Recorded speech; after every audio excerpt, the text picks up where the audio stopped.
స్తోత్రమేసయ్యా. ప్రియమైన దేవుని బిడ్డలారా, క్రీస్తు నామములో మీ అందరికీ సమాధానం కలుగునుగాక. ఆమేన్.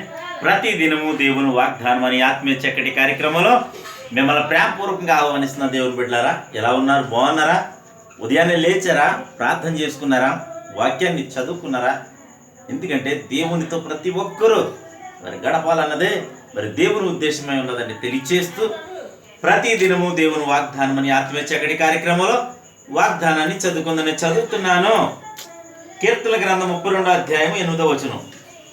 నీకు ఉపదేశము చేసేదను, నీవు నడవవలసిన మార్గమును నీకు బోధించేదను, నీ మీద దృష్టి ఉంచి నీకు ఆలోచన చెప్పేదను. దేవుడు చక్కటి వాగ్దానం ద్వారా దినం ప్రభు మాట్లాడుతున్నాడు. ఏమనంటే, నీకు ఉపదేశము చేసేదను, నీవు నడవవలసిన మార్గమును నీకు బోధింతును.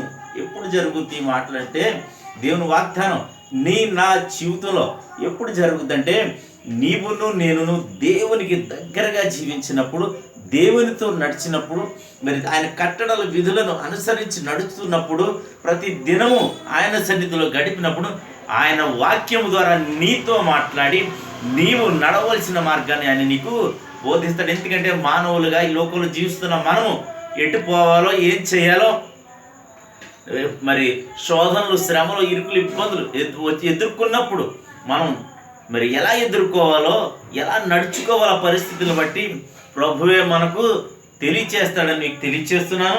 అలాగే ఇంకేమంటే, నీ మీద దృష్టి ఉంచుతాడు. ఎప్పుడైతే నువ్వు ఆయనకి విధేయుడైపోతావో, ఎప్పుడైతే మరి ఆయనకు దగ్గరగా జీవిస్తావో, ఆయన నీ మీద దృష్టి ఉంచి, ప్రత్యేకమైన దృష్టి ఉంచి నిన్ను ఏమంటాడంటే, నీకు ఆలోచన చెప్పేదని అంటాడు. నడవలసిన మార్గము ఆయన బోధిస్తాడు, నీకు ఆలోచన చెప్పేవాడు కూడా ఆయనే గనక ప్రతి పరిస్థితిని మనము మరి చాలా చక్కగా ఎదుర్కొనగలము అని తెలియచేస్తూ, అలాగే వ్యాధి, బాధలు, శోధనలు ఏమున్నా సరే వాటిని ఎదుర్కొనే శక్తిని దేవుడు కృప మనకు అనుగ్రహించబోతున్నాడని తెలియచేస్తూ, ప్రతి దినము దేవుని వాగ్దానం ఈ మాటలు ప్రభు నీ వినికిడిలో దీవించునుగాక. ఆమేన్. ప్రార్థన చేసుకుందాం. స్తోత్రము తండ్రి, వందనాలు యేసయ్యా. ప్రతి దినము దేవుని వాగ్దానం అని ఆత్మీయ చక్కటి కార్యక్రమంలో తండ్రి మీరిస్తున్న వాగ్దానము తండ్రి, నేను ఎంతమంది ప్రజలు యూట్యూబ్ పరిచర్య ద్వారా, షేర్ చాట్ ద్వారా, రోడ్డు మార్గం వెళ్తూ చదువుతున్నారో నా తండ్రి, వాట్సాప్ ద్వారా నేను ఆయా రీతిలుగా నా తండ్రి ఎంతమంది షేర్లు చేస్తున్నారో వారందరి ద్వారా నా ప్రభువ వీక్షిస్తున్నారు, ప్రార్థనలు ఎక్కువిస్తూ అందరి జీవితాల్లో ఈ వాగ్దానం నెరవేర్చబడునుగా కానీ ప్రార్థిస్తున్నాను. ప్రతి ఒక్కరిని మీరు దీవించండి, ఆశీర్వదించండి. రోగులుంటే స్వస్థపరచమని ప్రార్థిస్తున్నాను తండ్రి, నీకు వందనాలు. అలాగే తండ్రి, అవును ప్రభా, వృద్ధులు నాయన ఆయా రీతిలుగా ఉన్నారు.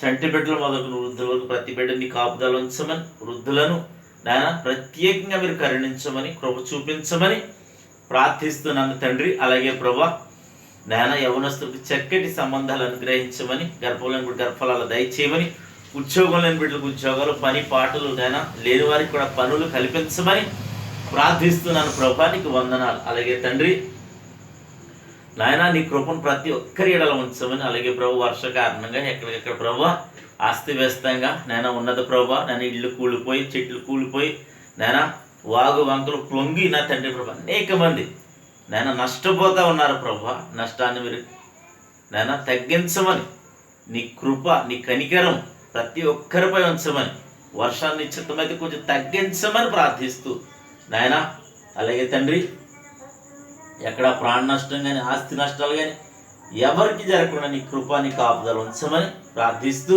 అలాగే నాయన ఈ దినం పెళ్లి రోజులుగా, పుట్టినరోజుగా జరిపించుకొచ్చిన ప్రతి బిడ్డకి క్షేమాన్ని, సమాధానాన్ని, సంవత్సరం అంతా అయితే ఐక్యతను ఉంచమని, అలాగే నీ బిడ్డలు ఇద్దరు చేయి ప్రయాణాల్లో, ప్రయత్నాల్లో, రాకపోకల్లో సమస్తములు మీరే తోడండి, మహిమ పొందమని ఏస్తు నా పెట్టడుచున్నాను మా పరమ తండ్రి. ఆమేన్. నేను నమ్ముతున్నాను ప్రియమంది బిడ్డారా, ప్రభు మీతో మాట్లాడి మిమ్మల్ని బలపరిచారని నేను నమ్ముతున్నాను. కనుక ప్రతి ఒక్కరు మీరును నమ్మండి, వీడియోని లైక్ చేయండి, షేర్ చేయండి, ఛానల్ సబ్స్క్రైబ్ చేసుకోండి. దేవుడి నిన్ను నీ కుటుంబాన్ని దీవించును గాక. ఆమేన్.